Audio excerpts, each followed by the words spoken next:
Alléluia. Est-ce qu'on peut lever la voix tous ensemble, Église, une dernière fois? Alléluia. Seigneur, nous voulons déclarer, comme ce chant le dit, que nous sommes perdus sans toi. Il n'y a pas d'espoir en dehors de toi.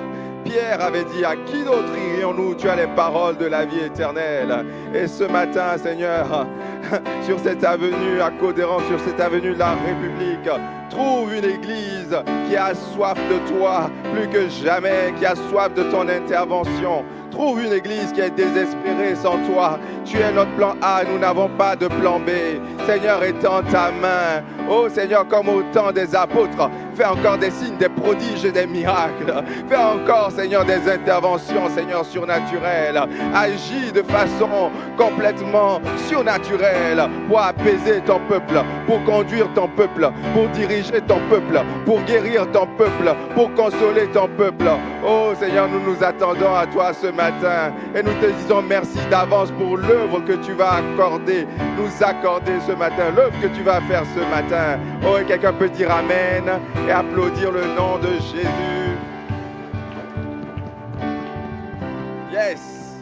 Est-ce que tu peux te tourner et souhaiter la bienvenue à la personne qui est à ta gauche et à ta droite?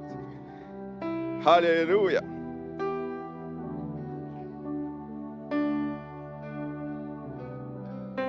Quelle joie d'être parmi vous ce matin.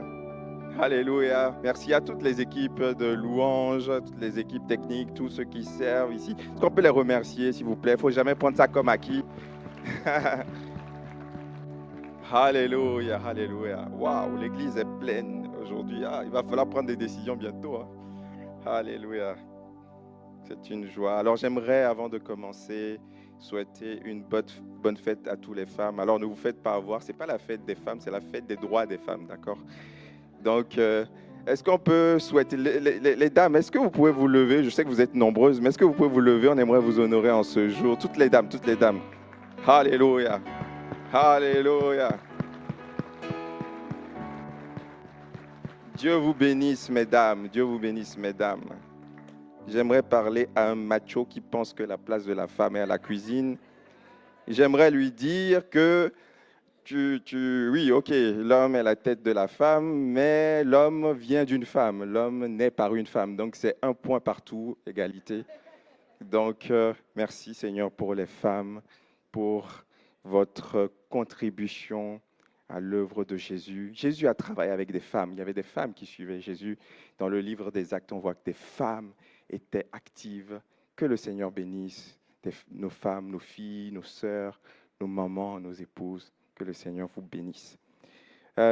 Dimanche dernier, j'aimerais rendre grâce aussi pour le culte qu'on a eu dimanche dernier. Il y a quelques fois où on ne prévoit pas, Dieu intervient comme ça de façon surnaturelle. Et on a vécu, vous êtes d'accord avec moi, on a le même constat, le même diagnostic que Dieu a agi dimanche dernier. Alléluia. On veut bénir Dieu pour ça. Voilà pourquoi j'encourage à ne pas rester sur un format figé, car quelquefois Dieu nous oriente différemment et il nous faut être souple. Merci à tous les hommes de Dieu, tous les pasteurs qui ont prié pour nous dimanche dernier. Et mardi, on aura une soirée chambre haute spéciale. Donc Nico va nous conduire dans la louange. Ce sera une soirée louange. J'aimerais vous inviter vraiment à venir, si vous le pouvez, cette soirée chambre haute. On a besoin de se ressourcer dans la présence de Dieu avec tout ce qui se passe. Et également, il y a une réunion de prière donc à 18h15 dans la salle annexe, donc qui a lieu tous les mardis. J'aimerais m'excuser auprès de tous les frères et sœurs qui vont à cette réunion. Je ne peux pas être là tout le temps parce qu'en général, les pasteurs, on a des rendez-vous au même moment. Donc, on doit jongler entre prendre des gens en entretien individuel. Il y a beaucoup de besoins en même temps venir. Donc, pardonnez-moi, mais je serai là ce mardi. Amen. Amen. Vous n'avez pas dit Amen, vous ne voulez pas que je vienne? Ok. Donc, si vous avez des témoignages à l'issue du culte de dimanche dernier, si vous avez été guéri, venez nous voir. C'est important aussi que l'Église tout entière voit ce que Dieu fait et les retours de ce qui se passe ici. Alors, nous sommes actuellement dans une série sur les blessures intérieures, une série intitulée Guérison. Et j'aimerais aussi vous encourager à écouter ou à réécouter le message de dimanche dernier. Je pense que c'est important de réécouter les messages. Quelquefois, on se dit, bon, c'est bon, on a compris, mais quand à tête reposée, chez nous, on réécoute des messages, je fais une œuvre particulière. Je dis souvent que Dieu parle toujours deux fois. Dieu parle en public et en privé. Et en privé, il affermit, il fait asseoir certaines vérités dans nos cœurs. Donc, je vous laisserai écouter ou réécouter ce message qui est disponible sur notre chaîne YouTube Église Bordeaux République. On salue tous les internautes, tous nos frères et sœurs qui ne peuvent pas être là avec nous en présentiel. Est-ce qu'on peut les acclamer? Alléluia, on est avec vous. Alors ce matin, j'aimerais parler du stress. J'aimerais parler du stress. On peut définir le stress comme une tension, une agitation interne qu'on ressent face à un danger externe. Le stress est une tension ou une agitation interne qui survient lorsqu'on est face à un danger externe. Et il y a un stress qui est utile. C'est le stress ponctuel et à petite dose. Lorsqu'on a un examen, lorsqu'on a un défi ou lorsque survient un danger, le corps doit se mettre en mouvement beaucoup plus vite. Et donc, il y a un stress, mais ce stress-là, à petite dose, est utile. On est plus attentif, on est plus concentré. Lorsque tu sais que tu dois rater, lorsque tu sais que tu dois prendre un train, tu es beaucoup plus prudent.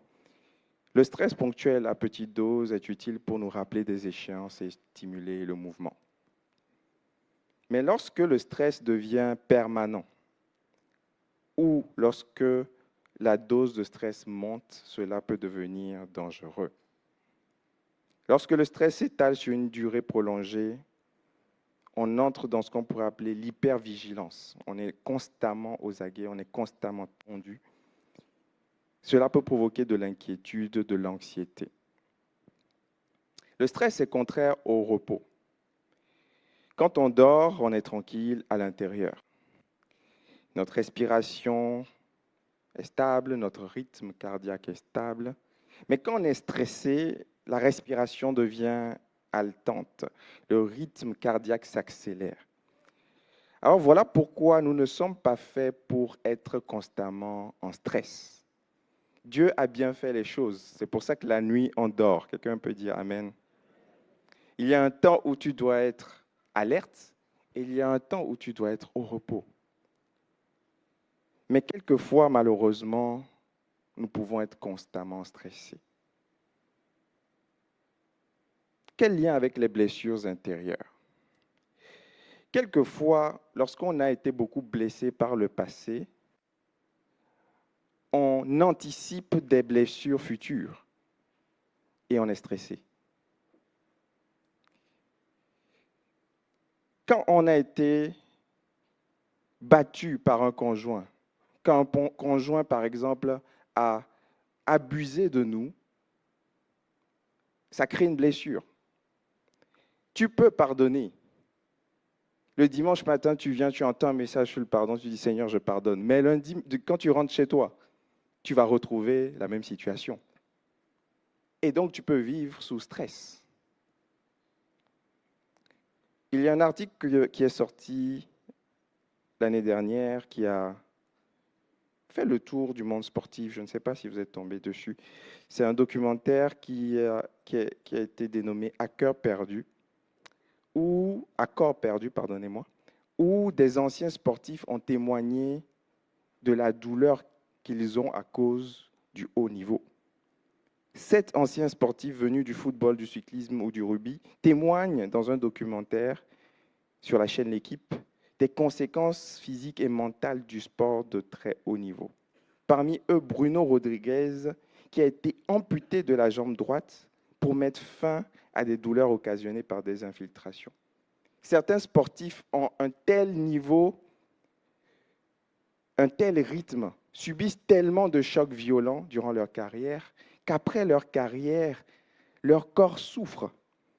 Et en l'occurrence, ce Bruno Rodriguez, il a eu plusieurs sessions d'infiltration de cortisone pour anesthésier la douleur, tellement il avait mal. Cela a abîmé son cartilage, a pourri sa retraite. C'est un ancien joueur du PSG. Et pour abréger ses souffrances, cet ancien attaquant qui a joué 259 matchs professionnels, il a décidé de se faire amputer la jambe droite. Et ce qui est vrai pour le corps physique est aussi vrai pour le cœur. Certains ont tellement subi de chocs émotionnels que même lorsqu'il n'y a plus ce danger, ils ressentent toujours un danger supposé. Ils sont toujours en hypervigilance.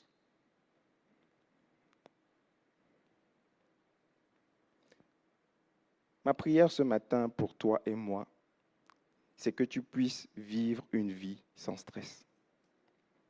Oh, je pensais qu'on serait plus nombreux à être candidats à vivre une vie sans stress. Quelqu'un peut dire Amen? Moi, je lève les bras, les jambes, je lève tout. Parce qu'il y a certaines personnes qui, dans leur constitution, sont plus prédisposées au stress. Souvent, dans le disque, les profils de personnalité, c'est souvent les consciencieux, les gens qui sont attentifs aux détails. Ils rentrent dans une chambre, là, ils voient ce qui ne va pas. Eux, là, c'est les premiers. Et moi, je suis un peu comme ça. Donc, ma femme me dit, lâche prise. Détends-toi. Oui, mais je vois, il faut faire quelque chose, tu vois. Peut-être que tu es comme moi. On doit intercéder pour que le Seigneur nous délivre. Il nous délivrera certainement. Amen. J'aimerais donc parler des conséquences du stress brièvement pour qu'on puisse mesurer l'enjeu. Il y a un véritable enjeu. Lorsque le stress dure longtemps, ça peut provoquer des maladies physiques parce que le corps exprime parfois ce que le cœur ne verbalise pas. Les maladies psychosomatiques. Le stress peut d'abord troubler votre système digestif, vous donner des douleurs abdominales, des diarrhées, des constipations, des reflux gastro-œsophagiens, des spasmes digestifs. Le stress peut causer des maladies cardiovasculaires, l'hypertension artérielle, des palpitations, des douleurs thoraciques, l'augmentation du risque d'infarctus du myocarde. Tout ça, ça peut être causé par le stress. Le stress peut causer des maladies de la peau, l'eczéma, le psoriasis. Je ne connaissais pas, j'ai découvert. Des acnés, des démangeaisons, des allergies, des pertes de cheveux quelquefois. Des douleurs musculaires, neurologiques, des migraines, des douleurs lombaires, des contractures musculaires. Le stress peut troubler votre système immunitaire, aggraver le risque de maladies inflammatoires, des infections plus fréquentes, une cicatrisation plus lente, des troubles de sommeil, des insomnies, des réveils nocturnes, un sommeil non réparateur. Tu te couches fatigué, tu te réveilles fatigué. Tu as dormi, mais tu n'es pas reposé à cause du stress. Le stress peut causer le burn-out, un burn-out sévère, où ton corps ne répond plus. Alors, de tous les patriarches, Isaac est peut-être celui qui résiste le mieux au stress. Isaac, lorsqu'on regarde sa vie, on se dit, waouh, cet homme, on a l'impression que le stress lui glisse dessus comme l'eau glisse sur les plumes d'un canard. Oh, Isaac. On va regarder aujourd'hui à la vie d'Isaac et on va observer 6 épisodes où Isaac aurait pu vraiment être stressé. On va voir comment Isaac a réussi à garder son calme dans ces situations. Et il y a un secret au milieu du 3e épisode. Donc restez jusqu'à la fin, comme disent les youtubeurs. Ce message peut vous bénir. Première source de stress. Genèse 22, verset 1. Après ces choses, Dieu mit Abraham à l'épreuve et lui dit, Abraham. Et il répondit, me voici. Dieu dit, prends ton fils, ton unique. Son unique parce qu'à l'époque, Ismaël était parti. Donc c'était son unique, c'était le fils de la promesse. Le fils qu'on a attendu depuis plus de 10 ans. Et Dieu lui dit, prends ce fils-là, celui que tu aimes. C'est comme si Dieu avait remis le couteau dans la plaie. Tu vas prendre cette belle voiture que tu aimes. Tu vois, cette Range Rover que tu aimes. Top collection. Et tu vas la sacrifier. Non, ce n'est pas écrit la Range Rover, j'applique pour toi. Prends ce fils que tu aimes, Isaac, et va-t'en au pays de Morija. Donc fais un long voyage. Donc tu as le temps de réfléchir en chemin. Qu'est-ce que je suis en train de faire? Va-t'en au pays de Morija, offre-le en holocauste. Ça veut dire brûle-le, brûle ton fils sur l'une des montagnes que je te dirai. Alors, je pense que 99% d'entre nous auraient dit arrière de moi, Satan. Tu es pour moi un scandale. Quelle est cette voix? Mais Abraham avait un discernement et Abraham a compris que c'était la voix de Dieu. Il ne comprenait pas pourquoi Dieu lui disait ça. Mais Abraham va se lever de bon matin et il va obéir. Et Abraham va dire à ses serviteurs, il va partir avec ses serviteurs, avec son fils. Et on comprend plus tard que Abraham avait tellement de foi qu'il se disait, même si je le tue, Dieu va le ressusciter. Il va même dire à ses serviteurs, restez ici, moi et l'enfant va aller adorer. Pour lui, c'était un acte d'adoration. C'était un acte de soumission à Dieu. Alors, verset 7, j'aime beaucoup ce passage. Isaac, dans sa naïveté, c'était devait être un préado. Hein. On imagine que c'était un jeune ado, je ne sais pas, 12, 13 ans. Isaac dit, verset 7, « Mon père, voici le feu et le bois. Mais où est l'agneau pour l'Holocauste? Je vois le feu, je vois le bois, il ne manque pas quelque chose. » Et Abraham dit, « Mon fils, Dieu se pourvoira lui-même de l'agneau, de l'Holocauste. Mais quand il va arriver sur la montagne, il va se rendre compte que c'est lui l'agneau. » Verset 9, lorsqu'ils furent arrivés au lieu que Dieu lui avait dit, Abraham y éleva un autel et rangea le bois. Il lia son fils Isaac et le mit sur l'autel par-dessus le bois. Puis Abraham étendit la main, prit le couteau pour égorger son fils. Et au moment où il allait le faire, Dieu dit, non, arrête.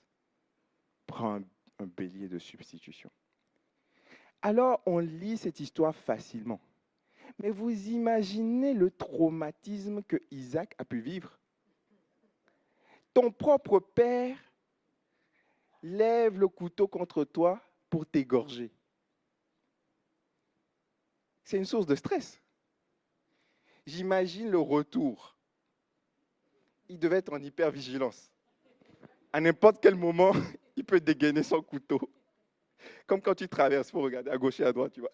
Ah, pardon, tu m'as fait peur, je pensais que tu avais un couteau. Vous imaginez le stress? Mais Isaac a réussi à refuser l'offense. Isaac a compris que Dieu avait dit cela à son père. Et il a fait confiance à Dieu et il a fait confiance à son père. J'aimerais te dire que si tu veux vivre sans stress. Tu dois accepter la réalité. Tu dois accepter ce qui se passe et tu dois faire confiance à Dieu. Dieu sait ce qu'il fait.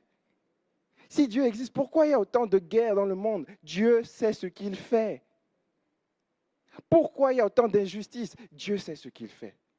Sinon, tu vas porter le poids de l'humanité sur toi et tu vas vivre stressé. Je prie que ce ne soit pas notre partage au nom de Jésus. Deuxième source de stress, le décès de sa mère. Genèse 23, verset 1, la vie de Sarah fut de 127 ans, pardonnez-moi. Telles étaient les années de la vie de Sarah. Et Sarah mourut à Kirjat Arba, qui est Hébron dans le pays de Canaan. Et Abraham vint pour mener deuil sur Sarah et pour la pleurer. Il est écrit explicitement, ce n'est pas le cas à chaque fois que quelqu'un décède, mais il est mentionné explicitement que Abraham est venu mener un deuil. Ça veut dire que Abraham a souffert de la perte de sa femme. Abraham a souffert dans son cœur. Abraham aimait Sarah et il a perdu sa femme. Et il est venu pour mener deuil et pour la pleurer. Et Abraham se leva et se prosterna devant le pays, devant le peuple du pays. Donc, ce n'est pas une prosternation en termes d'adoration, c'est une prosternation en termes de respect. Et il leur dit, si vous le permettez, que j'enterre mon mort et que je l'ôte de devant mes yeux. Priez pour moi, Ephron, afin qu'il me cède la caverne de Macpéla. Oh, je pensais ce matin, quand je priais, à toutes les personnes qui vivent des deuils.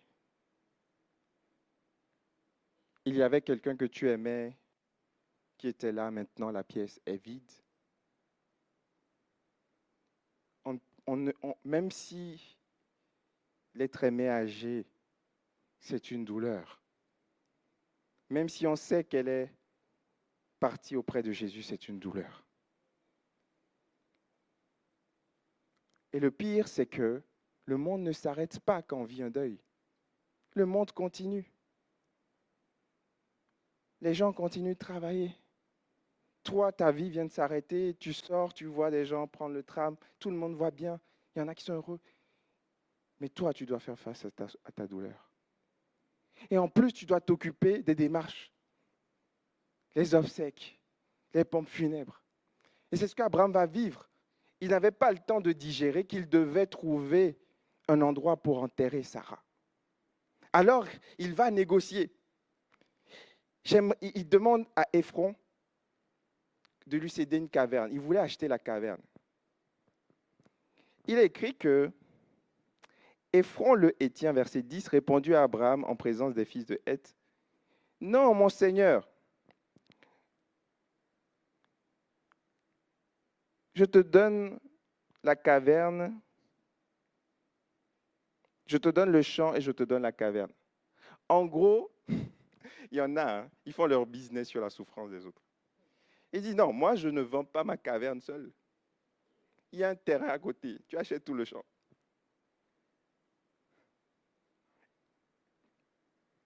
Ephron s'est dit, voici une bonne opportunité de gagner beaucoup d'argent, puisqu'Abraham est riche. Il dit, non, mon Seigneur, écoute-moi, je te donne le champ et je te donne la caverne qui y est. Abraham se prosterna devant le peuple et il parla ainsi à Ephron. Il dit, écoute, je te prie, je suis en deuil là, je n'ai pas l'humeur à négocier.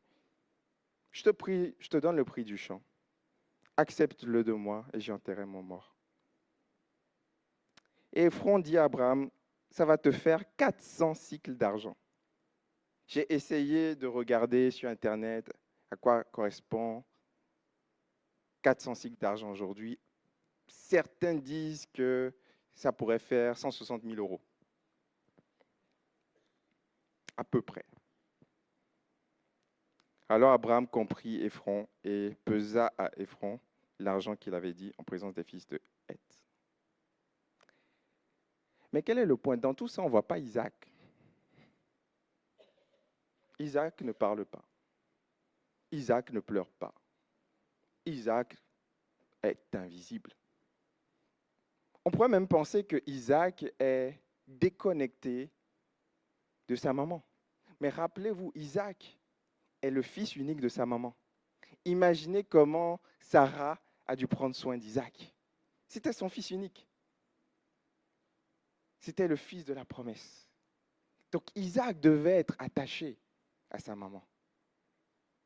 Alors pourquoi Isaac, tu n'aides pas ton père qui est en train de se battre, qui est dans les démarches? Isaac vivait tout cela paisiblement. Isaac, c'est le genre de personne qui ne parle pas beaucoup, mais qui ressent des choses et qui les donne à Dieu. Il est écrit au verset 67 de Genèse 24 que, après coup, Isaac sera consolé après avoir perdu sa mère. Donc ça veut dire qu'il ressentait des choses. Uh-huh.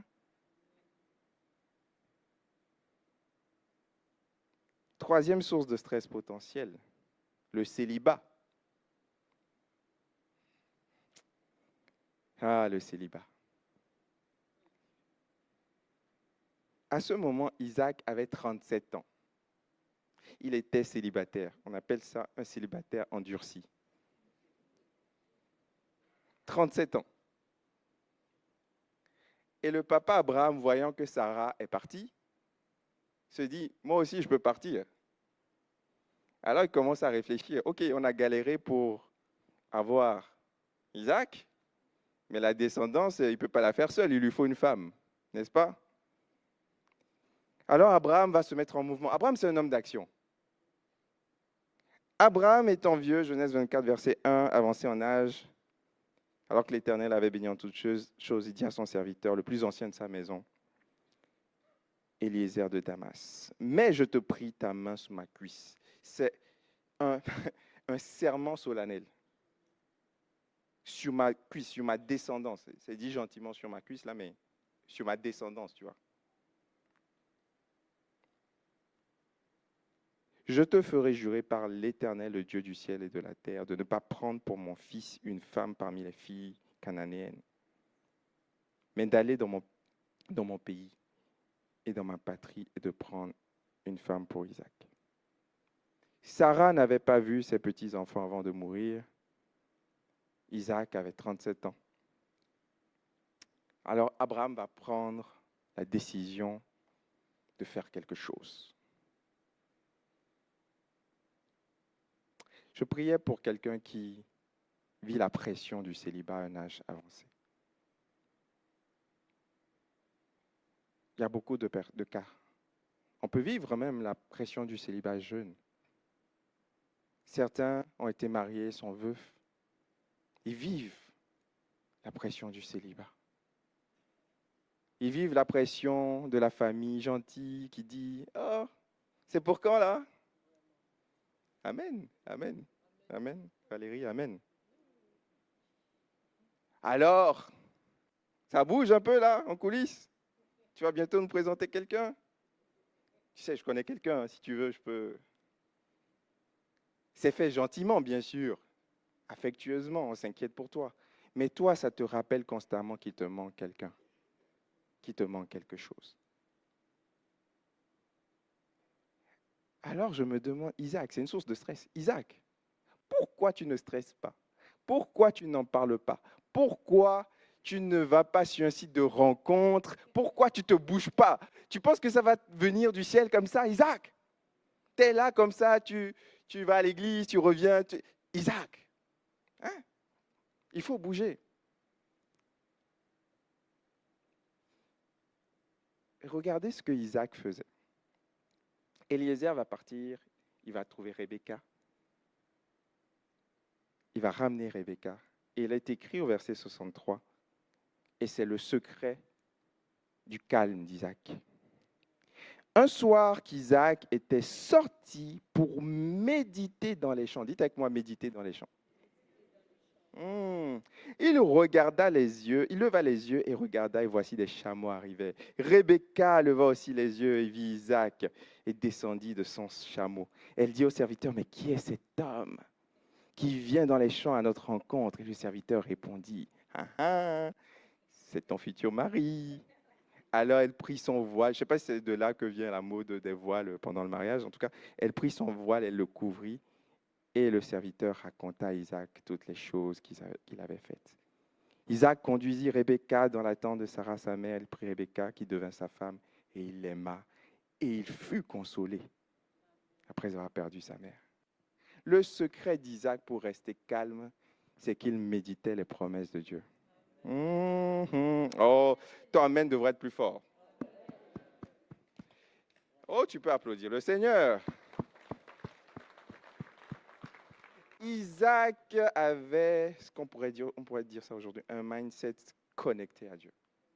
37 ans, je vais aller lire les promesses. La promesse que tu as faite à Abraham, la promesse que tu m'as faite. Assurément, si le Seigneur dit, il ordonne et la chose existe. Il dit la chose arrive, il ordonne, elle existe. Si la promesse tarde, elle s'accomplira certainement. Quand les circonstances, les réalités semblent te dire complètement autre chose, tiens-toi à la promesse de Dieu, mon frère, ma soeur. Et Isaac méditait, il se concentrait, il pensait. Et vous savez, c'était une parole pour moi. Quelquefois, je perds le contrôle de mes pensées. Quelquefois, je vous fais une confession ce matin, il ne faut pas utiliser ça contre moi après. Quelquefois, je passe 1 heure à prier et je sors, je n'ai pas prié pendant 1 heure. J'ai pensé à mes problèmes pendant 1 heure. Vraiment. Et quand je lisais ça, je dis, Seigneur, ne laisse pas les soucis devenir une idole. Alléluia. À un moment donné, on doit décider de ne pas avoir d'autres dieux devant notre face. Oui, tu as des problèmes. Oui, tu as des combats. Oui, tu as des réalités. Oui, ton fils est malade. Oui, tu as tellement de défis. Mais tu dois avoir Dieu, l'Éternel, devant ta face. Seigneur, aide-nous à ne pas mettre les problèmes devant notre face. Aide-nous à te mettre devant notre face. Oh oui. Isaac méditait. Et vous savez, quelqu'un qui médite, qui est concentré sur Dieu, vous savez quel est le symptôme? Comment on reconnaît ça? Il lâche prise. Il sait lâcher prise.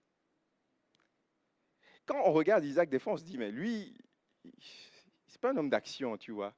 Il pense que Dieu va tout lui faire. Mais Isaac savait qu'il obtiendrait des choses sans travailler. Alléluia. Et il donne la même chose à son bien-aimé durant son sommeil. Isaac savait, il y a des choses, tu vas lutter pour, il y a des choses, ce ne sera pas ton combat. Des fois, Dieu va te dire, lève-toi, va combattre Amalek. Des fois, Dieu va te dire, reste là, les Égyptiens que tu vois, tu ne les verras plus. Tu n'auras rien à faire. Alors, à celui qui dirait, mais Isaac, c'est un poltron, c'est un inactif. Dans Genèse 26, verset 12, il est écrit que Isaac sema dans ce pays, c'est un peu plus tard, chez les Philistins. Il recueillit cette année au centuple, car l'Éternel le bénit. Isaac, ce n'est pas quelqu'un qui ne fait rien, c'est quelqu'un qui agit. Mais c'est quelqu'un qui sait qu'il y a un moment pour travailler, il y a un moment pour se reposer. J'aimerais parler à un étudiant. Tu fais tes devoirs. Tu dis, je ne peux plus venir à l'église pendant 1 mois jusqu'à la fin de mes partiels. Non, il y a un moment pour travailler, un moment pour se reposer. Quelqu'un qui ramène du boulot à la maison tous les soirs, tu vois, il y a un moment où tu dois arrêter de travailler et faire confiance à Dieu. Alléluia. Sinon, tu vas vivre sous stress constamment. À un moment donné, on doit lâcher prise. Isaac s'est dit, ce n'est pas moi qui vais aller chercher une femme, Eliezer va le faire pour moi. Et quand Eliezer est venu, on peut se dire, mais Isaac, tu n'as pas peur qu'il trouve une fille qui ne te convienne pas, tu vois? Parce que si tu y vas toi-même, en plus, il y va, mais vas-y avec lui. Comme ça, tu vois, tu sélectionnes, tu dis, Eliezer, non, pas elle, pas elle. L'autre, sa petite sœur. Non, tu laisses faire. J'aimerais parler à un patron d'entreprise qui n'arrive pas à déléguer. Oh, tu dois apprendre à déléguer, à lâcher prise. J'aimerais parler à quelqu'un dans son travail. Tu n'arrives pas à faire confiance aux autres. Lâche prise. Dites avec moi, lâche prise. Tourne-toi vers quelqu'un, deviens un évangéliste pour lui. Dis-lui, s'il te plaît, lâche prise, ça va te faire du bien.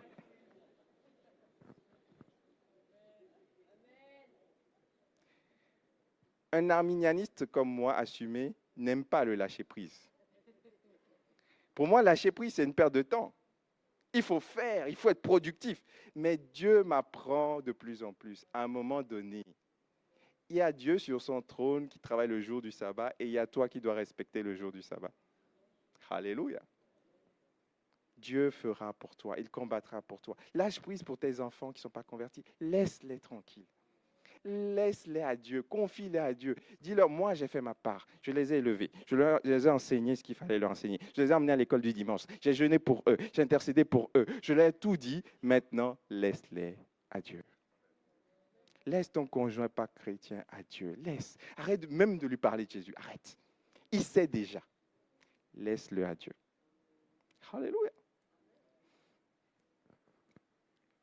Lâche prise. Isaac savait lâcher prise.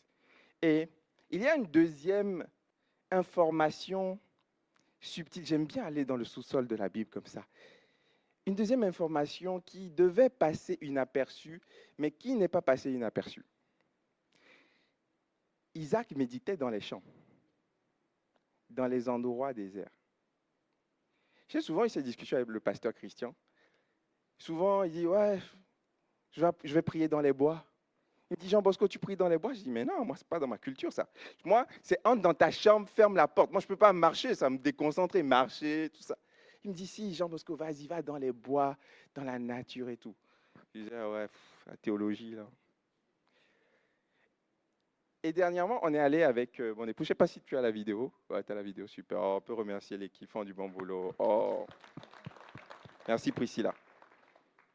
Priscilla de Rubens. On est allé en Espagne, à côté de San Sébastien, pour faire visiter aux enfants. Et j'ai filmé un tout petit peu. Et je regardais la mer bouger. Et je me suis dit, mais Christian Robichaud avait raison. La nature est calme. La nature n'est pas stressée. En fait, c'est une vidéo, tu as l'impression que c'est une photo. C'est calme. Et en fait, quand tu es dans des environnements calmes comme ça, tu deviens calme aussi. Et je me suis dit, il y a quelque chose à tirer de ça. Dans un monde où il faut aller à 100 à l'heure, tout le calendrier est chargé, il faut enchaîner, il faut être productif, il faut être sur les réseaux sociaux, la dopamine constante, où les BFM TV, ça tourne en boucle, en boucle, en boucle. Il y a toujours de l'information. À un moment donné, le secret, s'il y a un secret, c'est que tu coupes pour aller dans des endroits calmes, pour chercher Dieu. À un moment donné même, tu dois arrêter la louange juste calme. Lectio divina, juste calme. Écoutez Dieu. Allô? Jésus allait dans les lieux déserts pour prier. Il s'éloignait. À un moment donné, tu as besoin de te retirer seul. Quelqu'un se dit, ah mais pasteur, je viens à l'église, je prie. Non, tu dois aussi te retirer seul. C'est thérapeutique pour chercher Dieu. Et c'est ce qu'Isaac faisait. Et ça lui permettait d'oublier le flot du stress ambiant pour être connecté à Dieu. Oh Seigneur, accorde du stress à quelqu'un ce matin ici. Quelqu'un qui est venu chargé, fatigué, avec des fardeaux, oh qu'il puisse ressortir léger par l'opération de ton Saint-Esprit. Amen. Quatrième source de stress, l'absence d'enfants. Des fois, la vie, j'ai l'impression que c'est comme une succession de défis. Tu as attendu le célibat toute ta vie, tu te dis, Alléluia, je suis marié, maintenant tu dois encore attendre les enfants. Oui, parce qu'il y a une promesse derrière. L'absence d'enfants. Et Isaac va faire la même chose. Il va parler à Dieu. Genèse verset 25, chapitre 25, je vais y arriver, chapitre 25, verset 21. Isaac implora l'Éternel pour sa femme, car elle était stérile. Et l'Éternel l'exauça. C'est ça le secret d'Isaac. Quand c'est chaud, il sait se réfugier dans la présence de Dieu. Comme David qui reprit courage en s'appuyant sur l'Éternel. Qu'est-ce que tu fais quand tu es stressé? Certains, leur refuge, c'est l'alcool. D'autres, c'est le divertissement. Ils vivent du divertissement, le divertissement. Mais des fois, on va regarder des séries parce qu'on est fatigué. Mais ça te fatigue encore plus. C'est vrai. Tu dois apprendre à te reposer en priant. C'est quelque chose que j'ai appris, je vous le dis. Avant, la prière me prenait de l'énergie. Et ça prend de l'énergie de prier. Mais j'ai dû apprendre à me reposer en priant. J'ai dû apprendre à rester là, juste à m'asseoir, à rien faire. Pasteur, tu pries pas. Si, je prie différemment.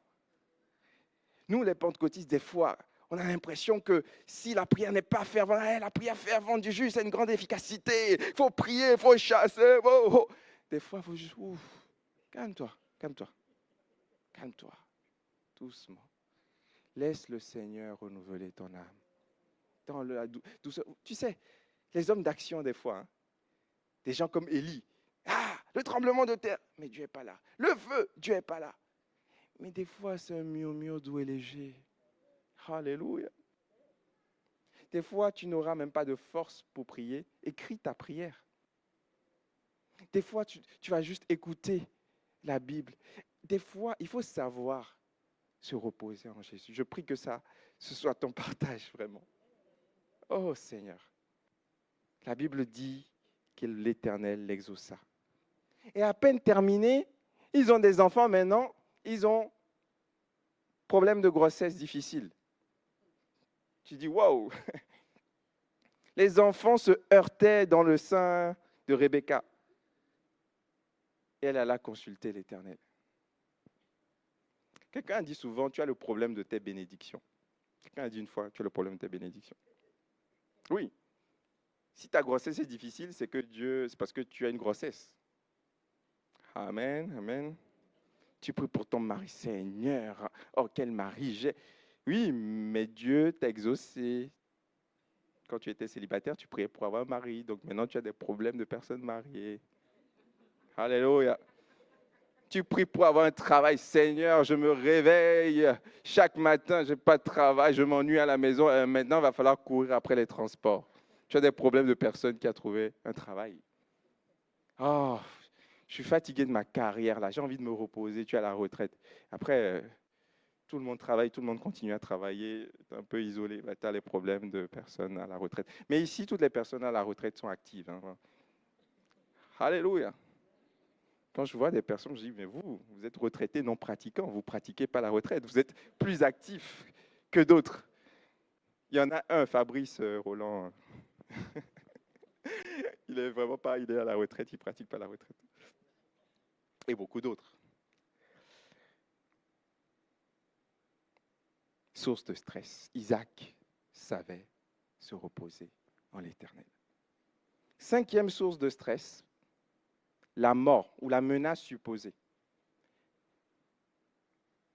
Genèse 26, verset 1, il y eut une famine dans le pays, outre la première famine qui eut lieu du temps d'Abraham, et Isaac alla vers Abimélec, le roi des Philistins, à Guérar.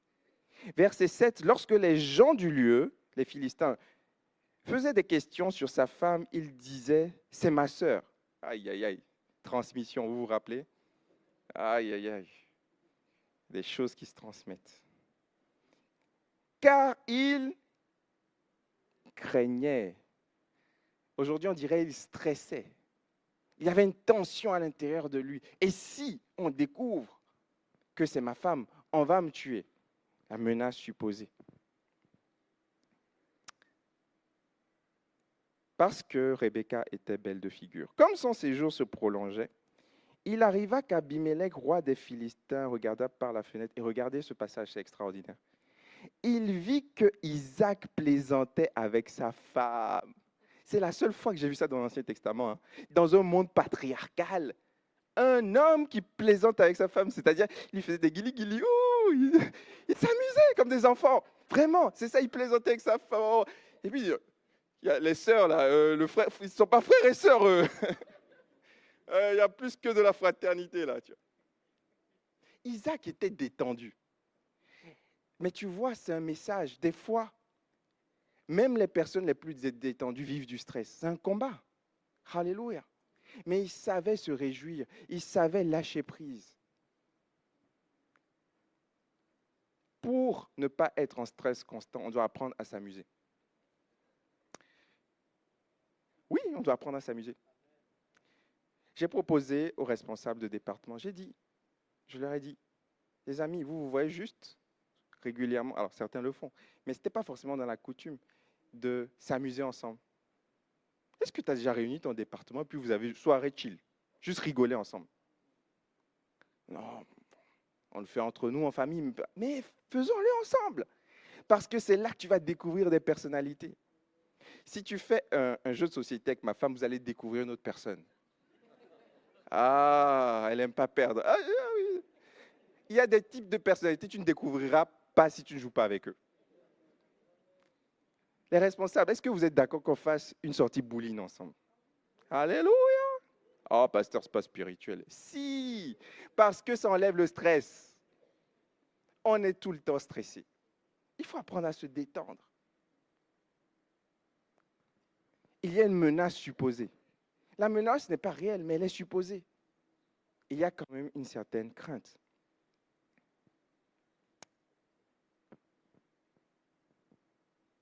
Nous avons besoin en 2026 de faire attention aux menaces supposées. Tu as besoin de faire attention aux nouvelles, à l'actualité. Quelquefois, on stresse pour rien. À un moment donné, tu dois arrêter les chaînes d'infos parce que c'est les mêmes choses qui tournent en boucle. Tu as déjà eu l'info. Mais quoi? En regardant constamment, il y a un stress qui va venir. Il y a des inquiétudes qui ne devraient pas avoir lieu qui viennent. Ça ne veut pas dire d'être déconnecté ou de faire de l'autruche, non. Mais ça veut dire, oui, j'ai l'info, oui, j'ai le risque, oui, on m'a donné les statistiques, oui, le diagnostic du médecin est là, mais je vais continuer à vivre. Alléluia. Il y a quelque temps, je ne l'ai pas partagé ici, un dimanche, c'était le mois dernier, il y a un mois et demi, on a cassé notre voiture. On sort de dimanche matin, c'était après la semaine de jeûne et prière. Le dimanche matin, mon épouse a une petite voiture pour être autonome. Et donc, elle sort pour venir à la répétition. Elle revient. C'était vers 8 heures. Elle revient, chérie, viens voir. Et je vois que la voiture, elle est cassée en fait. Il y a quelqu'un qui a donné 3 coups de marteau, on ne sait pas qui, on est dans un quartier calme. Et du coup, on n'a pas paniqué. On est venu, on a prêché comme d'habitude, on a fait la louange comme d'habitude. Mais croyez-moi, je me disais, oula, qui a fait ça? Des fois, quand tu sais qui c'est plus facile. Quand tu ne sais pas qui c'est, tu dis, mais avec mon épouse, on a prié, on a dit, on ne changera rien. Ce soir-là, un frère nous avait invités à un concert gospel. On a dit, on ira au concert gospel pareil. Certains m'ont dit, tu ne veux pas aller porter plainte et tout. C'est peut-être utile, mais ça va nous stresser plus qu'autre chose. On commençait déjà à se dire, est-ce que nos enfants sont en sécurité? Laisse le Seigneur gérer. Alléluia. Le lendemain, on devait visiter un couple pour prendre soin d'eux. On a visité le couple pareil. On s'est dit, on ne changera rien. Quelquefois, l'inquiétude ne va pas rajouter une seule coudée de plus à ta vie. Quelquefois, tu dois juste lâcher prise. Je prie, Seigneur, que Seigneur donne-nous cette capacité, c'est pas simple, de lâcher prise et de te faire confiance. Alléluia. Quelqu'un peut dire Amen?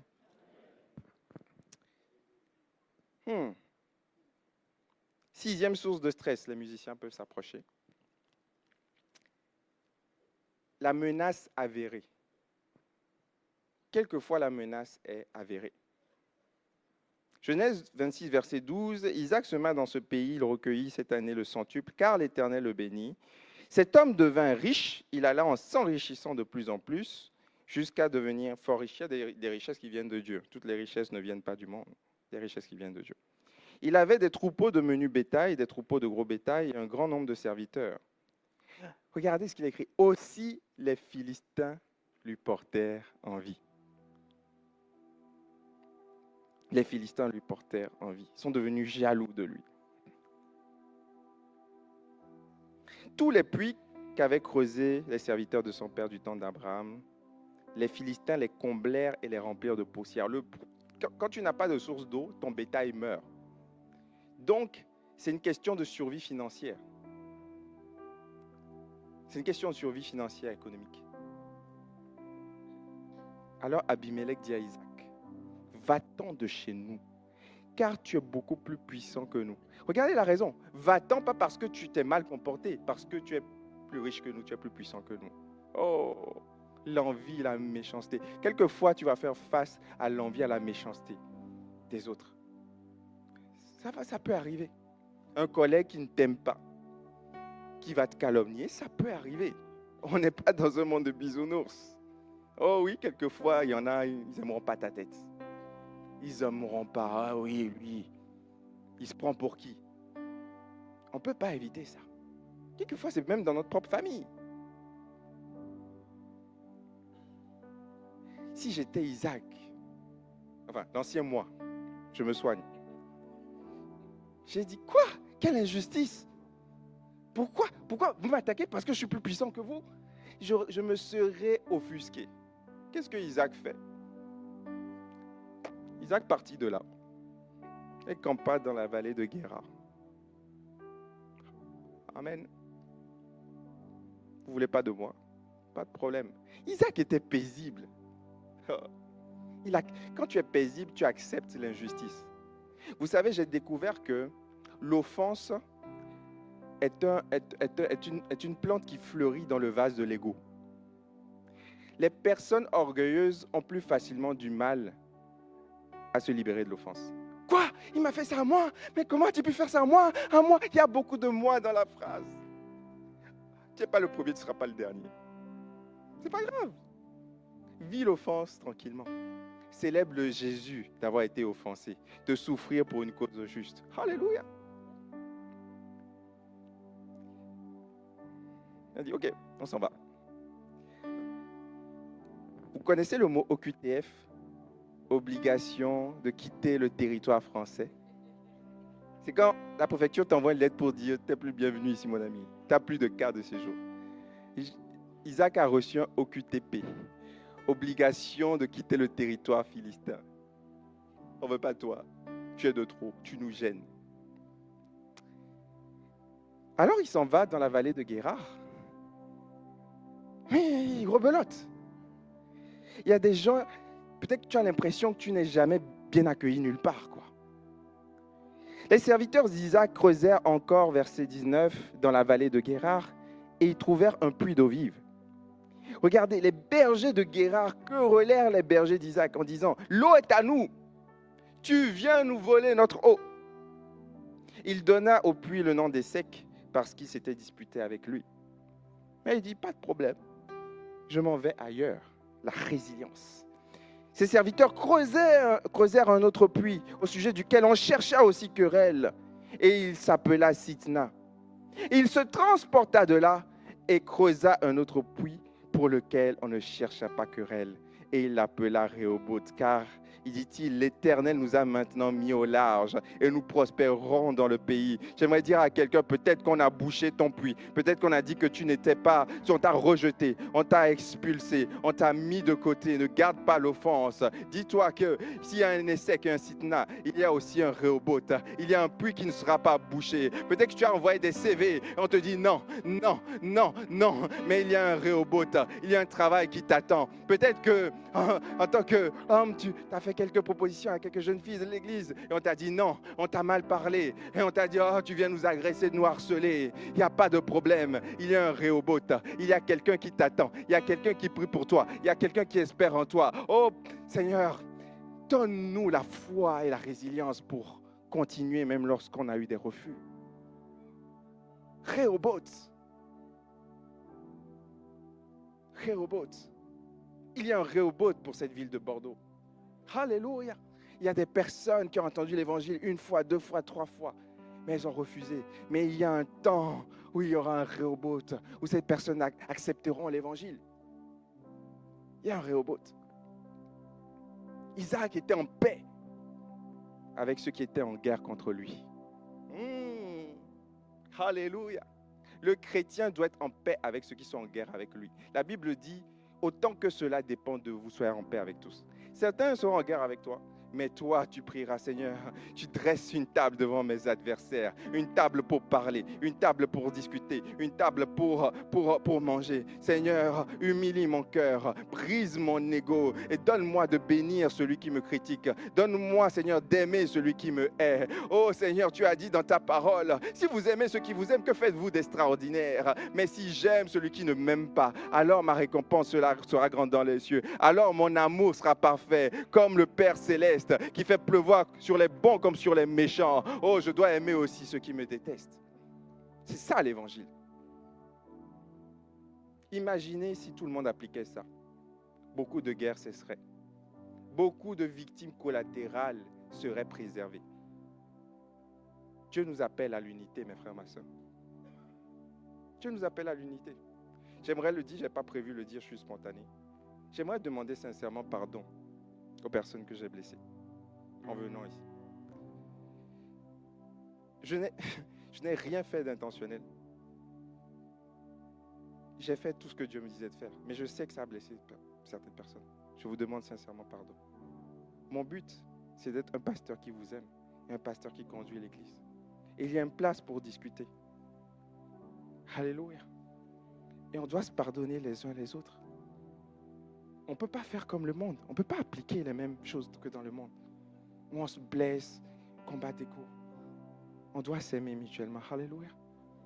Alors, si quelqu'un a fait quelque chose contre toi, quelqu'un t'a blessé, peut-être qu'il y a 20 ans, il y a 15 ans, en sortant de ce culte, écris-lui. Dis-lui, mon frère, tu m'as blessé, mais je te pardonne. C'est pas grave s'il réagit mal, tu auras fait ta part.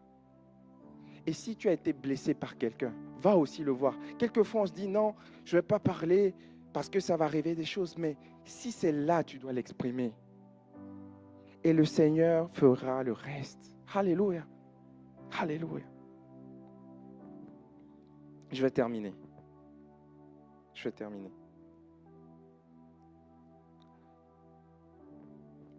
Quelque temps après, Abimelech revient auprès d'Isaac avec Aouzat, son ami, et Picol, chef de son armée. Et Isaac leur dit, mais pourquoi venez-vous vers moi puisque vous me haïssez et que vous m'avez renvoyé de chez vous? Et là, il répondit, nous voyons que l'Éternel est avec toi. Oh, alléluia! Alléluia! C'est pourquoi nous disons qu'il y a un serment entre nous et toi, que nous faisions alliance avec toi. Et Isaac aurait pu dire, ah, maintenant vous voyez que l'Éternel est avec moi, trop tard, le train est déjà passé, alléluia. Ciao, ciao, bye bye. Non. Isaac, verset 30, fit un festin pour eux. Ils mangèrent et burent. Ils se levèrent de bon matin et se lièrent l'un et l'autre par un serment. Isaac, t'es sérieux? Really? Tu pardonnes aussi facilement? Isaac les laissa partir et ils quittaient en paix. Alléluia. C'est la remède au stress. Lâcher prise, pardonner, relâcher. Et regardez, Dieu voit le cœur qui pardonne. Ce même jour, des serviteurs d'Isaac vinrent lui parler du puits qu'il creusait, lui dit, nous avons trouvé de l'eau.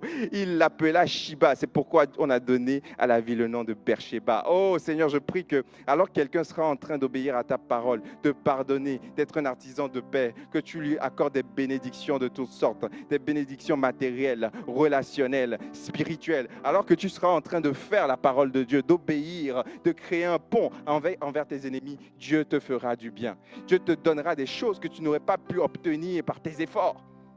Alléluia. Je finis avec cette histoire. On raconte cette histoire d'un avion qui traversait l'Atlantide par une nuit sombre. Et au début du vol, le vol était calme. Les passagers, tranquillement, lisaient, discutaient, regardaient des films. Et puis, soudainement, l'avion entrait dans une zone de turbulence violente, mais très violente. Ça monte, ça descend, ça monte, ça descend. L'avion chute brusquement de plusieurs mètres dans un trou d'air. Les plateaux tombent, les passagers crient. Le signal attaché à vos ceintures apparaît. L'avion se secoue comme une feuille dans le vent. Il y a une femme qui se met à pleurer, à sangloter. Il y a un mari qui commence à confesser ses péchés. Chérie, je te demande pardon parce que si on meurt maintenant, il faut que je te dise un truc. Il y a 10 ans, je n'ai pas été fidèle. Tu vois, c'était la panique. Il y en a qui faisaient le signe de croix. Et puis, quelques temps après, tout se calme. Et il y avait un gars particulièrement qui avait stressé. Lui s'est dit, là, moi, je vais mourir. Et il avait à côté de lui un petit enfant. Mais le petit enfant est resté calme tout au long du voyage. Pendant les turbulences, il a pris son petit croquis, là, il faisait des dessins. Ah, il s'est dit, c'est bizarre ça. Et il dit, mais petit, mon jeune là, comment tu t'appelles? Je m'appelle Nicolas. Nicolas, mais toi, t'as pas stressé? Et le petit garçon lève les yeux, sourit et répond simplement, non, parce que mon papa, c'est le pilote. Oh! J'aimerais dire à quelqu'un, lorsque la terre tremble, lorsqu'il y a des bruits de guerre, ne stresse pas parce que notre papa est le pilote. Alléluia. Est-ce qu'on peut se lever et adorer le Seigneur ensemble, s'il vous plaît? Tu es au contrôle? Alléluia. On va chanter ce chant qui dit « Tu es au contrôle ». Alors que nous le chantons, pense à ce qui te donne du stress. Pense à ce qui te donne de l'inquiétude, de l'anxiété. Pense à ce qui fait que tu n'arrives plus à dormir. Pense à cette offense qui t'enlève toute joie. Et commence à dire au Seigneur, je te donne tout, je te donne Seigneur cette offense, je te donne Seigneur cette inquiétude, je te donne ce problème parce que tu es au contrôle. Et alors que nous chantons également, j'aimerais te demander de venir sur le devant si tu sens que tu as besoin d'une intervention de Dieu pour pouvoir le faire. Tu sens que tu as besoin d'une action de Dieu. Alors viens sur le devant, on peut laisser les gens passer. Viens sur le devant, comme dimanche dernier, juste pour t'agenouiller devant Dieu et dire, Seigneur, j'ai besoin que tu fasses quelque chose. J'ai besoin, Seigneur, oui, j'ai entendu des choses, il faut que je médite dans les chants, mais j'y arrive pas. Le Seigneur va te donner la force de le faire. Alors venons ensemble nous prosterner devant Dieu. S'il y a quelqu'un à qui tu dois pardonner et tu n'as pas la force de pardonner, viens sur le devant et on va prier ensemble comme une famille ce matin. Alléluia, et chantons de tout cœur qu'il est au contrôle. Est-ce que tu peux m'entendre? Alléluia. Je sais que tu t'approches quand je t'adore. Alléluia. Seigneur, étends ta main ce matin, nous avons besoin de toi. Et pris par ton amour, les vents, les vagues viendront, mais je demeure.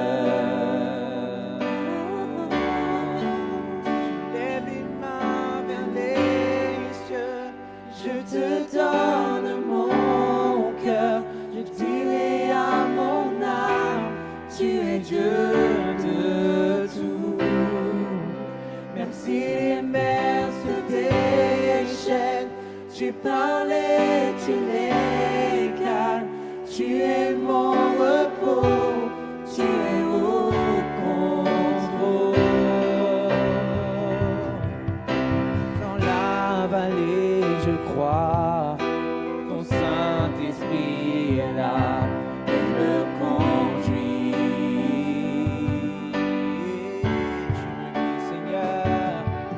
Tu me guides à chaque étape.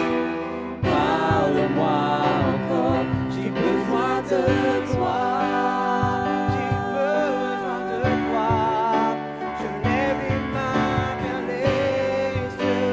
Je te donne mon cœur, je dirai à mon âme, tu es Dieu de tout. Même si les mers se déchaînent, tu parlais, tu les calmes, tu es mon repos, tu es au contrôle.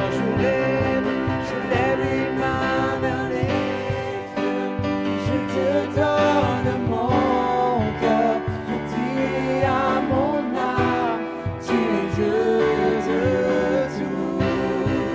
Et même si les mers se déchaînent, tu parlais, tu les calmes, tu es mon repos, tu es au contrôle. Toi seul est digne de confiance. Nul ne peut changer ta perfection. Tu es Alpha et Oméga, plus grand que ce que je comprends. Il n'y a personne comme toi, Jésus.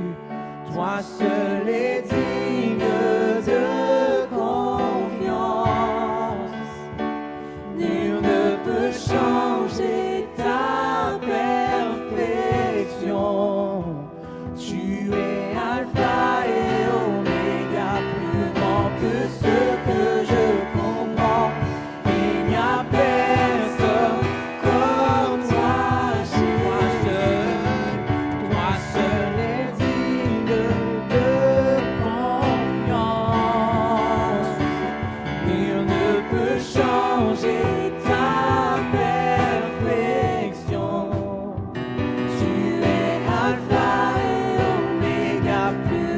que ce que je comprends. Il n'y a personne comme toi, Jésus. Je lève les mains vers les cieux, je te donne mon cœur. Je dirai à mon âme, tu es Dieu de tout. Et même si les mers se déchaînent, tu parles et tu les calmes. Tu es mon repos, tu es au contrôle. Tu es mon repos, tu es au contrôle. Tu es mon repos, tu es au contrôle. Tu es mon repos, tu es au contrôle. Est-ce qu'on peut faire une acclamation pour le roi des rois, pour celui qui est au contrôle, celui qui enlève le stress, celui qui vient mettre la paix. À toi la gloire, Seigneur Jésus. Alléluia. Merci Seigneur pour ces moments. Alléluia. Vous pouvez reprendre place.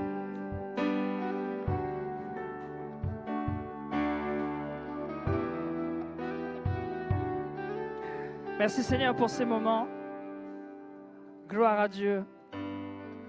En attendant que chacun puisse reprendre sa place, pour ceux qui sont déjà assis, tu peux dire à la personne qui est à côté de toi, Dieu est au contrôle.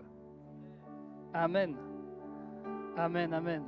Merci Seigneur pour ces moments. Merci Seigneur aussi pour cette série guérison. Que cette série puisse continuer à vous faire du bien, comme le pasteur Jean Bosco a pu vous le dire, que vous puissiez écouter ou réécouter aussi les messages sur YouTube. Bienvenue à ceux qui viennent peut-être pour là ou les premières fois. On vous a accueillis tout à l'heure, mais on aimerait vous donner un petit cadeau. Alors je vais te demander quelque chose d'un petit peu gênant, un petit peu particulier, mais sache que si tu lèves la main maintenant, il y a des personnes qui vont venir te voir, ils vont te donner un petit carton et tu auras la possibilité de ressortir de ce lieu avec un cadeau. Alors lève la main si tu viens peut-être pour là ou les premières fois. Ne t'inquiète pas, ce n'est pas si gênant que ça. Tu as juste à lever la main et on va te donner un petit carton. Tu pourras ressortir de ce lieu avec un cadeau juste pour toi. Alors pour les offrandes les amis, vous avez la possibilité du coup de flasher ce QR code pour faire des dons à notre église. Et aujourd'hui du coup la seconde offrande est pour l'action missionnaire.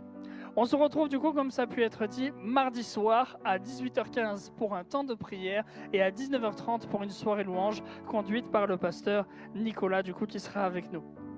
Vendredi soir, on se retrouve avec la jeunesse. Alors j'en profite pour faire un petit peu ma pub les amis. Du coup, la jeunesse, qu'est-ce que c'est? Si tu es étudiant, si tu es entre 20 ans et 30 ans et voire peut-être un petit peu plus, en tout cas, on t'accueille avec un grand plaisir. On aimerait justement que tu sois là pour continuer notre vision qui est « Il y a plus » parce que nous croyons qu'il y a tellement plus en Dieu. Est-ce que vous êtes d'accord avec moi? Amen. Alors, nous voulons justement que tu puisses être avec nous. Si tu viens peut-être pour là ou les premières fois, je t'invite à venir me voir. On pourra discuter ensemble du coup de la jeunesse. En tout cas, on se retrouve vendredi soir à 19h30. Samedi, du coup, 21 mars, nous avons un rassemblement ici même dans notre église pour tous les ados de la région.